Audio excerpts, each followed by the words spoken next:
the Scion FRS and the Subaru BRZ. It seems like everybody's talking about these twins. And we've even got a big road trip review coming up against their competitors.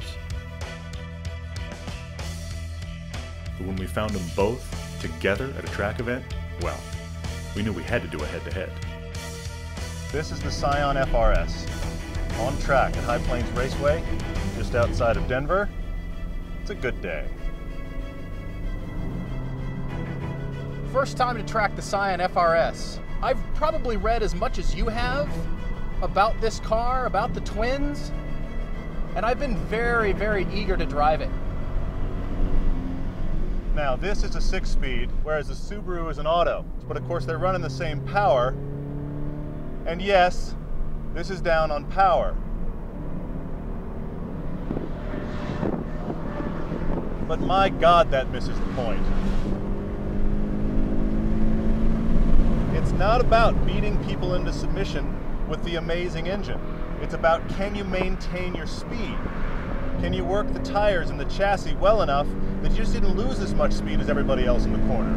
That's what's possible here. These tires are not big. You've got to manage the contact patch at every corner. But what that does is it really gives you a sense of satisfaction when you get it right, because you know it was you and not the car. I worship at the feet of the Lotus Elise. That is my favorite car for steering. And this FRS is really impressive. The car feels light, it's informative. The on-center feel is perfect because you know that either side of that, you're gonna start moving the chassis. But there's not a throw around of weight because there's not much weight here. It's so low and light, it's like you're flying an airplane. It's kind of like you've got a rudder behind you and you can actually just kind of squirm your way through corners.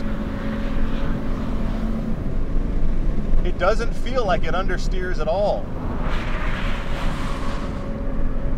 It just feels like the whole body starts to slide in a very controllable four-wheel drift.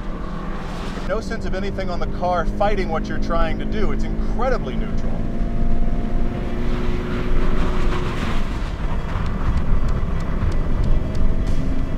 Over a little bit on its suspension, but just sticks like crazy, and you can feel exactly where your grip is.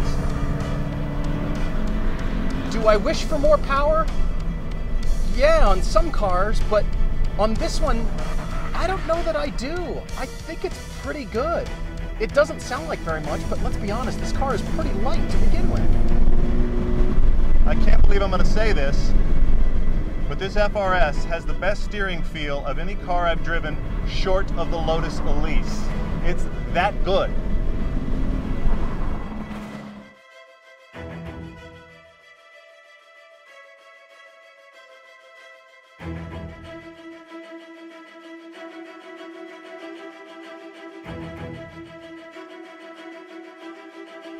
Now, Subaru BRZ.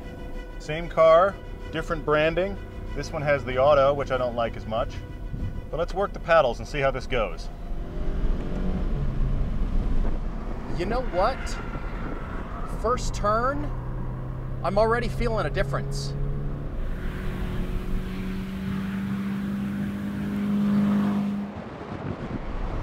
Now, you would think that getting into this car with an automatic transmission is sacrilege, but I will say I'm pretty impressed.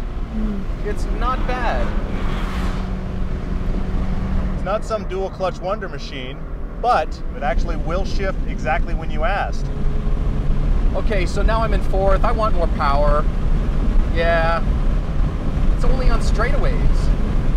So you're gonna be doing a lot of waving people by, but what you're gonna be most proud of is connecting your corners together.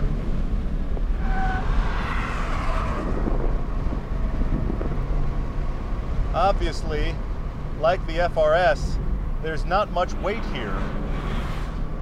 But interestingly, it feels a little bit heavier because it feels a little bit number, much to my surprise. The driving experience on these twins is so pure, but this car feels sharper.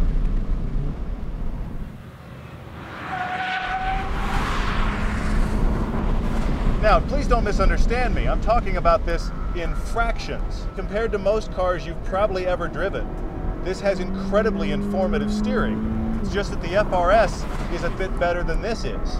Whereas to me, the Scion felt like you're landing in a crosswind and you can feel your tail kind of getting squirmy. This one feels more planted, so there is a difference. This car actually feels like it rolls less than the FRS, but the steering also gives you less. It's easier to wake up the understeer in the BRZ. The FRS feels like all 4 corners are gonna slide at the exact same instant. The BRZ feels like it's gonna scrub a little fraction of that speed just through the front wheels and understeer. But again, it's just all about managing the contact patch in this car. And I feel like I can do it better in the Subaru. We're still almost in a class by ourselves here. We're still dealing with cars that feel almost like nothing else you can buy. Personally, I've always been somebody who wants more power, and I admit to that. It's funny because now having driven these cars, I'm almost the exact opposite. I don't mind the lack of power.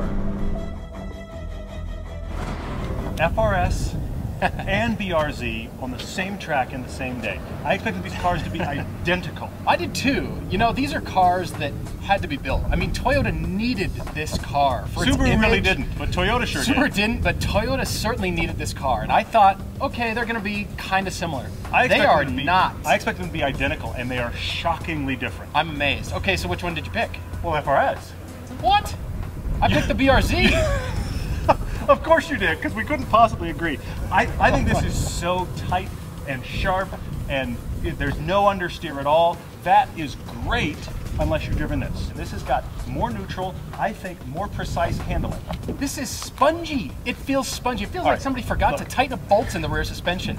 I'm sure it's like put I'm together floating fine. over We had it on bumps. the track, nobody died. But here's the thing. I will grant you, this has got more body roll. It's than got that a one lot does. more body roll. But that one has a little more understeer, and as a result, the steering's a bit more numb. Now, compared to most cars, fantastic. Compared to this, not as good. That's my car. I ended up liking the Subaru better. I don't feel like it's muted at all. I feel like it's giving me information about where the limits of the car are. I started rolling in this car and it made me back up. God forbid we agree. God forbid that happened.